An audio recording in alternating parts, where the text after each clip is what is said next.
전도서 제1장. 다윗의 아들 예루살렘 왕 전도자의 말씀이라.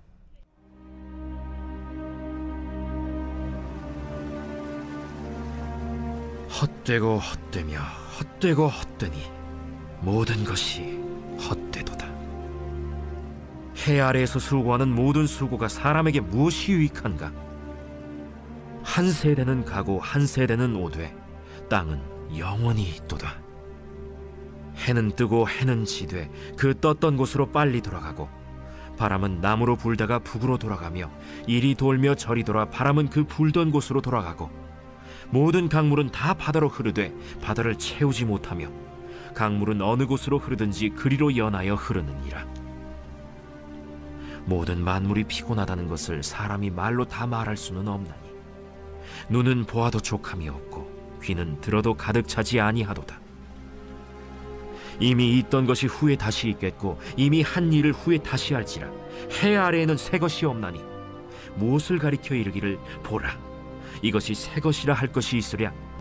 우리가 있기 오래전 세대들에도 이미 있었느니라. 이전 세대들이 기억됨이 없으니 장래 세대도 그 후 세대들과 함께 기억됨이 없으리라. 나 전도자는 예루살렘에서 이스라엘 왕이 되어 마음을 다하며 지혜를 써서 하늘 아래에서 행하는 모든 일을 연구하며 살핀즉 이는 괴로운 것이니 하나님이 인생들에게 주사 수고하게 하신 것이라. 내가 해 아래에서 행하는 모든 일을 보았노라. 보라, 모두 다 헛되어 바람을 잡으려는 것이로다. 구부러진 것도 곧게 할 수 없고 모자란 것도 셀 수 없도다. 내가 내 마음속으로 말하여 이르기를 보라, 내가 크게 되고 지혜를 더 많이 얻었으므로 나보다 먼저 예루살렘에 있던 모든 사람들보다 낫다 하였나니 내 마음이 지혜와 지식을 많이 만나보았음이로다. 내가 다시 지혜를 알고자 하며 미친 것들과 미련한 것들을 알고자 하여 마음을 썼으나 이것도 바람을 잡으려는 것인 줄을 깨달았도다. 지혜가 많으면 번뇌도 많으니 지식을 더하는 자는 근심을 더하느니라. 이번 한 주간도 하나님과 동행하시면서 큰 은혜와 평강을 누리시기를 주님 이름으로 간절히 축복합니다. 전도서는 다윗의 아들 솔로몬이 적은 책입니다. 이 땅 위에서 살아가는 인간이라면 그 누구도 피할 수 없는 인생의 가장 근원적이고 궁극적인 문제인 인생의 허무와 그 극복을 논하는 책이라고 할 수 있습니다. 전도서 1장 2절을 보면 전도서를 대표하는 구절이라고 할 수 있습니다. 전도자가 이르되 헛되고 헛되며 헛되고 헛되니 모든 것이 헛되도다. 전도서에 보시면 헛되다라고 하는 표현은 무려 37회나 나옵니다. 전도서의 시작 구절일 뿐만 아니라 전도서의 마지막에도 12장 8절에도 헛되다는 구절이 등장을 합니다. 여기 헛되다는 단어는 히브리어로 헤벨이라는 단어를 사용하는데 입김이라는 뜻을 가지고 있습니다. 그러니까 공허하고 무익하고 허망함을 뜻하는 것입니다. 너무 덧없이 빨리 지나가서 아무것도 남기지 못하는 인생의 모습을 아주 상징적으로 보여주는 단어입니다. 혹자는 이 표현을 비눗방울을 터뜨리고 난 이후의 상태로 표현을 했습니다. 비눗방울이 날아다닐 때는 영롱하고 아름답습니다. 그러나 그새 팡하고 터지면 물 한 방울 흔적조차 남지 않습니다. 그것처럼 너무나도 헛되다 하는 것입니다. 다윗도 인생의 유한함을 노래한 적이 있습니다. 시편 103편 14절에 보니까 이는 그가 우리의 체질을 아시며 우리가 단지 먼지뿐임을 기억하심이로다. 단지 먼지뿐이라 하는 것이죠. 15절에도 보니까 인생은 풀과 같다. 야고보서 4장 14절에도 보니까 안개와 같다고 했습니다. 시편 39편 5절에 보면 주께서 나의 날을 한 뼘 길이만큼 되게 하심에 나의 일생이 주 앞에는 없는 것 같사오니 사람은 그가 든든히 서 있는 때에도 진실로 모두가 허사 뿐임이니이다. 인생이 한 뼘이라고 말씀하고 있습니다. 나의 일생이 주 앞에 없는 것 같사오니 모든 것이 허사뿐이라고 말씀하고 있습니다.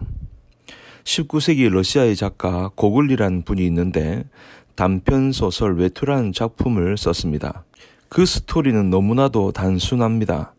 하급 관리가 있었는데 가난한 사람입니다. 그런데 그에게 평생의 소원이 있었습니다. 고급 외투 한 벌 사서 입어보는 것입니다. 가난한 사람이 먹고 살기도 힘든데 그것을 어떻게 사겠습니까? 그래도 너무 간절한 소원이기 때문에 전략해서 한 푼, 두 푼 돈을 모아서 드디어 80루블을 모아서 그것을 샀습니다. 얼마나 기쁘겠습니까? 그 외투를 가지고 집으로 갑니다. 그런데 이게 웬일입니까? 중간에 강도를 만납니다. 그 외투를 빼앗겨 버립니다. 얼마나 기가 막힙니까? 그 늙은 관리는 절망했습니다. 그도 그럴 것이 그 외투는 그의 인생에 있어서 전부가 아닙니까? 그는 너무 속이 상해서 화병에 걸려서 시름시름 앓다가 자신도 죽을 수밖에 없었다는 것입니다. 한 토막의 작은 이야기이지만 어쩌면 우리 인생을 가장 적절하게 표현한 이야기가 아니겠습니까? 많은 사람들이 그렇게 살아가고 있습니다.